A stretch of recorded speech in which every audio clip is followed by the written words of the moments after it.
warahmatullahi wabarakatuh. Hari ini kita masuk ke pembelajaran 2 subtema 1. Kemarin kita sudah belajar tentang energi terbesar yang ada di bumi, yaitu matahari. Dan kemarin kalian sudah diajak untuk menuliskan peta pikiran yang merupakan manfaat-manfaat dari matahari.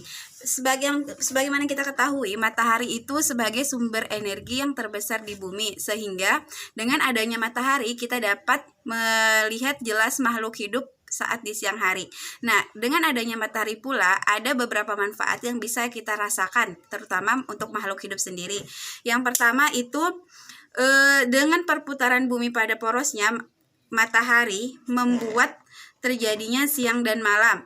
Kedua, seiring dengan kemiringan bumi saat melakukan revolusi, sehingga matahari mengakibatkan terjadinya 4 musim di belahan bumi utara dan selatan, yaitu musim panas, musim gugur, musim dingin, dan musim semi. Nah, untuk kita di negara Indonesia, karena kita iklimnya termasuk iklim tropis, artinya kita hanya memiliki 2 musim, yaitu musim panas dan musim hujan. Betul sekali, ini sudah kita pelajari ya. Nah, yang ketiga itu berperan pada siklus perputaran air hingga terjadi perubahan cuaca mendung, panas, dan hujan. Berperan pada proses terjadinya awan sehingga mengakibatkan hujan. Hujan ini sangat membantu untuk tumbuhan melakukan fotosintesis dan dimanfaatkan juga untuk hewan lain demi keberlangsungan hidupnya. Nah, jadi hujan itu kan dipengaruhi karena air yang menguap, air dari sungai, air dari jemuran cucian orang tua kita di rumah, air laut. Nah, itu kan semua menguap. Ketika dia menguap, maka air tersebut akan berkumpul menjadi satu sehingga membentuklah awan.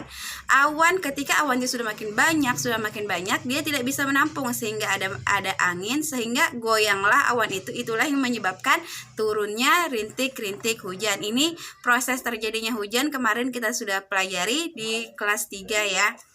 Nah, selain tadi terjadinya proses hujan, siklus air atau perputaran air, terjadinya siang dan malam, matahari juga sangat berperan pada proses fotosintesis. Karena tanpa adanya fotosintesis, manusia atau makhluk hidup yang lain tidak akan bisa menikmati apa yang ada di bumi, karena fotosintesis ini sangat penting bagi tumbuhan sendiri untuk proses pembuatan makanan. Dengan dia fotosintesis, artinya tumbuhan itu dia melakukan pertumbuhan. Nah, selain terjadinya fotosintesis, panas matahari juga mengakibatkan air laut menguap. Nah, peristiwa penguapan air laut inilah yang dimanfaatkan oleh para petani garam untuk membuat garam. Selain itu, cahaya dan panas matahari digunakan sumber energi surya yang bisa mengubah energi cahaya matahari menjadi energi listrik. Nah, selain itu juga cahaya matahari di pagi hari itu sangat membantu manusia untuk mendapatkan vitamin D. Nah, itu beberapa manfaat energi matahari. Nah, Selanjutnya kalian buka halaman 10. Di halaman 10 itu silahkan kalian coba menyanyikan lagu yang berjudul Menanam Jagung karangan Ibu Sud. Nah, di halaman 11 itu ada dijelaskan, tahukah kamu tinggi rendah nada? Berikut adalah urutan tinggi rendah nada ini ya, angka-angkanya. Nah, semakin ke kanan, semakin ke sini, nada akan semakin tinggi. Cobalah bersama gurumu pada teks lagu Menanam Jagung. Tandailah nada tinggi dan nada rendah. Kedua B, birama lagu adalah 4/4. Itu menunjukkan bahwa dalam satu birama terdapat 4 ketukan. Satu ketukan akan bernilai 1/4. Tanda ini menunjukkan bahwa kedua nada dalam satu ketukan masing-masing 1/8 ketukan. Ini silahkan kalian coba sendiri di rumah untuk menyanyikan lagu Menanam Jagungnya. Nah, sekarang selain tadi energi matahari, ada juga sumber energi terbesar di bumi itu, yaitu adalah energi air. Air merupakan salah satu sumber energi. Tubuh kita membutuhkan air untuk beraktivitas. Tidak hanya manusia, tumbuhan dan hewan juga membutuhkan air. Selain diminum, air juga digunakan untuk memasak, mencuci, mandi, dan lain-lain.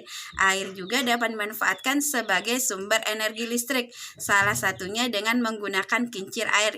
Itulah makanya ada yang namanya perusahaan listrik tenaga air, karena itu memang mereka memanfaatkan arus air untuk menggerakkan generator, sehingga generator itu bisa menghasilkan energi listrik. Nah, dan juga air itu juga kan sangat kita butuhkan, terutama untuk kita manusia, hewan, dan tumbuhan pun juga sangat membutuhkan air untuk keberlangsungan hidup kita masing-masing. Nah, sekarang kalian silakan kembali di halaman 12, tuliskan selain tadi sebagai untuk mencuci, untuk minum dan sebagainya, silakan cari lagi manfaat air untuk kehidupan makhluk hidup lainnya. Silakan cari sebanyak-banyaknya. Dan untuk halaman 12, karena air sangat penting bagi kita, berarti setiap orang itu berhak mendapatkan air yang bersih. Air yang bersih digunakan untuk minum, mandi, mencuci dan sebagainya. Kalian silakan diskusikan di halaman 12. Pertanyaan 1 sampai 8. Nah, sekarang di halaman 13. Setiap orang berhak mendapatkan air bersih. Kemarin kita sudah mempelajari tentang hak ya, kembali di kelas 3. Hak itu adalah sesuatu yang harus kita dapatkan. Tapi ingat, ketika kita meminta hak kita, dan jangan lupakan kita pun harus mengerjakan yang namanya kewajiban kita. Hak itu untuk kita sendiri, sedangkan kewajiban itu yang harus kita lakukan untuk orang lain. Nah, untuk itu setiap anggota masyarakat juga harus melaksanakan kewajibannya dengan baik. Nah, ada 2 gambar pada di halaman 13 itu. Pertama, gambar A membersihkan sungai, gambar B menutup keran jika air di bak telah penuh. Ini termasuk apa? Ya betul, ini termasuk kewajiban. Kalau yang tadi ini ada minum, ada mandi, berarti itu hak kita terhadap air, hak yang harus kita dapatkan dengan adanya air. Sedangkan membersihkan sungai, menutup keran jika air bak penuh, itu termasuk kewajiban kita. Nah, silakan tuliskan dalam diagram apa sih itu hak. Kalian tinggal tulis.